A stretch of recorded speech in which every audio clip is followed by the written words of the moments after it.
Hey everybody, I'm excited to be back. Welcome here on my small channel. My name is Filipina Petite, and if you're a newbie here, welcome into my small house. Please consider to like and subscribe. I hope everyone is doing great. Today is December 23. This means today is another day. It's another vlog. Merry Christmas in advance, and I love you all. Please like and subscribe, okay? Now in this video, we are on our third part talking about marrying a Filipina, specifically marrying a province girl like me.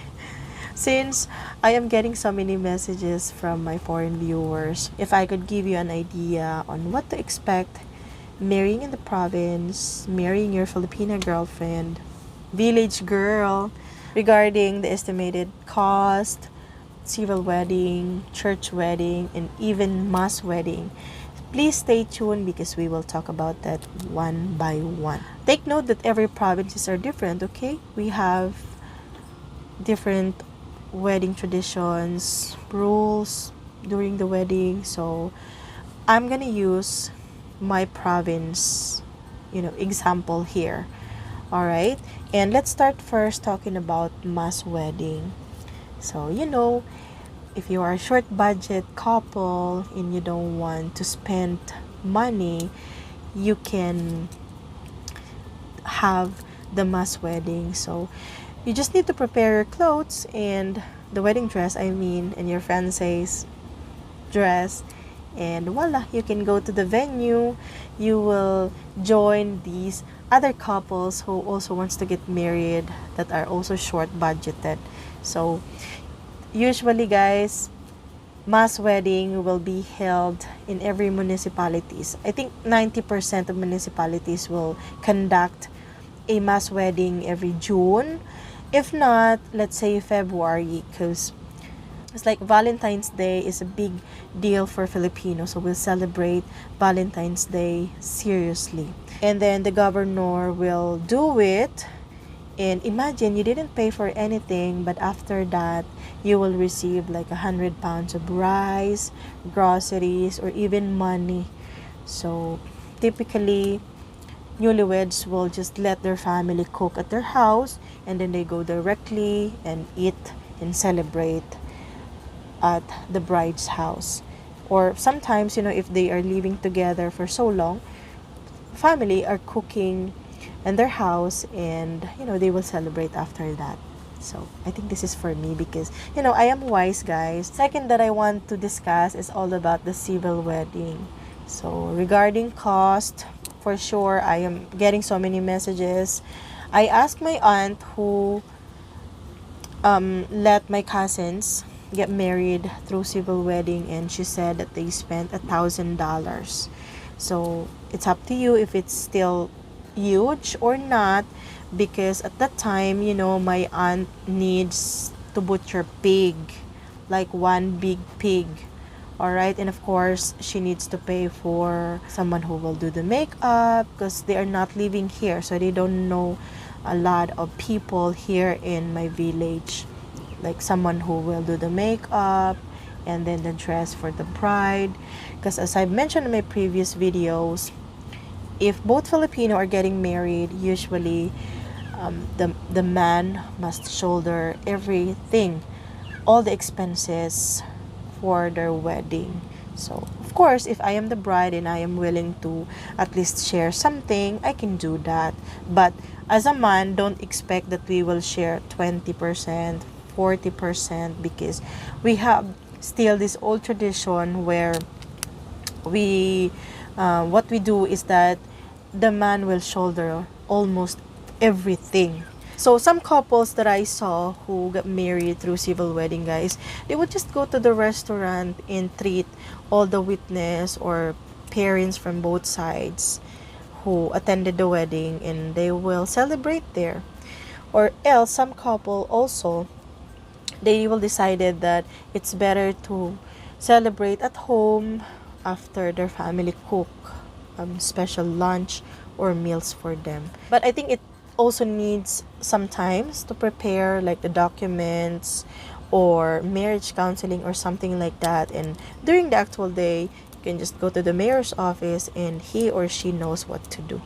So after that, go home or treat your family in a restaurant if you can afford it. If not, just, they will just go home directly. Okay, so one subscriber did ask me, "Hey Petite, how about renting a bridal car?" Now, just a little bit of story, guys. Here in this photo that I am showing you right now, um, if you are dating and wanting to get married to a Filipina who's living far from the street, or their house isn't accessible to any transportation, this might happen to you. And this is when, you need to ride on a buffalo because you don't have choice. I mean, buffalo is a big help for newlyweds who doesn't want to walk for at least like 20 or 30 minutes. If someone owns a car and you can rent it, sometimes they will just let you borrow the car, and it's okay. I mean, some people who wants to get married, as you can see, they are walking over the rice field because their place isn't accessible to any transportation. So I've seen a lot of wedding like this, and it happens almost like all the time for the province or village people like me.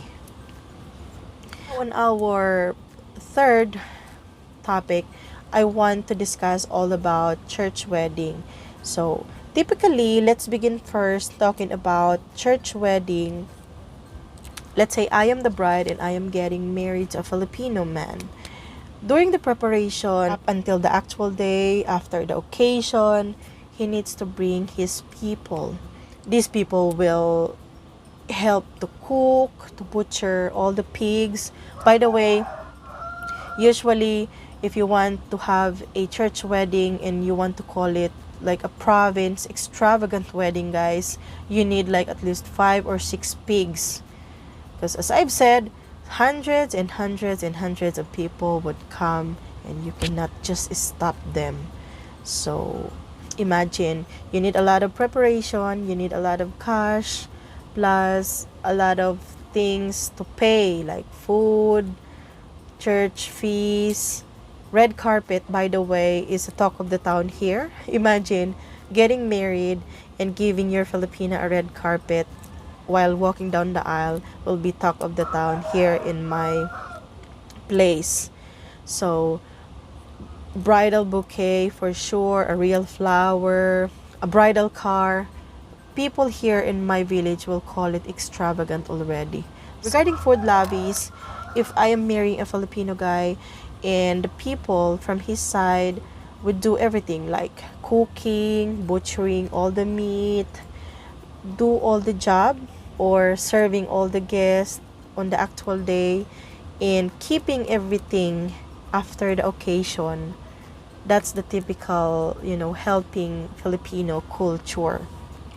If my fiance and me are good people. If not, for sure, we need to pay for other people just to work or to do the job that we can't do. All right? Some people who can afford, they want to have a church wedding and the venue will be in the hotel or in the resort. I have a friend who got married in one of the resort here in Legazpi, Albay, and they rent the whole resort for 2 days. So imagine how much money you need for renting the whole resort for 2 days, okay? And of course, the wedding gown, that is expensive, okay?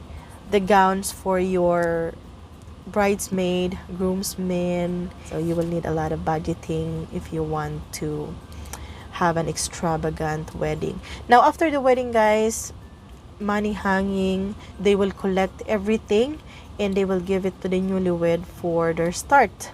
Okay, they will buy some investment, or they will be the one who will decide where to use the money that they will be, collect after the occasion. So during the wedding dance, it's up to you if you will give $20, $2, or some people who are rich, they would hang like a millions of pesos. So depends. Okay, if you can afford it to give or not, then it's your decision. So before I forgot, province wedding will be, the venue will be at your bride's house. So let's say you want to marry me, that's how you will show respect to me and to my family, is to have the venue here at my house.